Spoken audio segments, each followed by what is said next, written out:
देवराज news, जनतेचा आवाज जनतेसाठी। देवराज न्यूजला सबस्क्राईब करा आणि बेल आयकॉनवर क्लिक करा।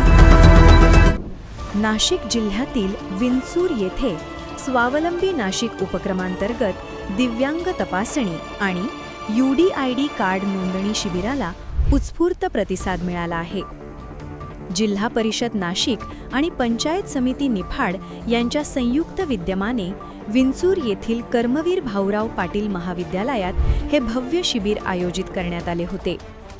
या शिबिरात विंचूर, लासलगाव आणि देवगाव गटांतील तसेच निफाड विधानसभा मतदारसंघातील शिल्लक राहिलेल्या दिव्यांग लाभार्थ्यांची प्राथमिक तपासणी करण्यात आली। नाशिक जिल्हा परिषदेचे मुख्य कार्यकारी अधिकारी ओमकार पवार यांच्या संकल्पनेतून राबवण्यात येणाऱ्या या उपक्रमांतर्गत UDID कार्डासाठी आधारशी संलग्न नोंदणी प्रक्रिया जागेवरच पूर्ण करण्यात आली। लाभार्थ्यांचे मोबाईल क्रमांक लिंकिंगसह प्रमाणपत्रांची तपासणी तज्ज्ञ वैद्यकीय समितीकडून करण्यात आली।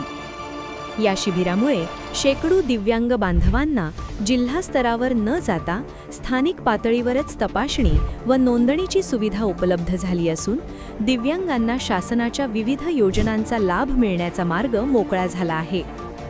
या शिबिरावेळी स्थानिक सरपंच, ग्रामपंचायत अधिकारी, पंचायत समितीचे पदाधिकारी, आरोग्य विभागाचे कर्मचारी आणि स्वयंसेवक मोठ्या संख्येने उपस्थित होते।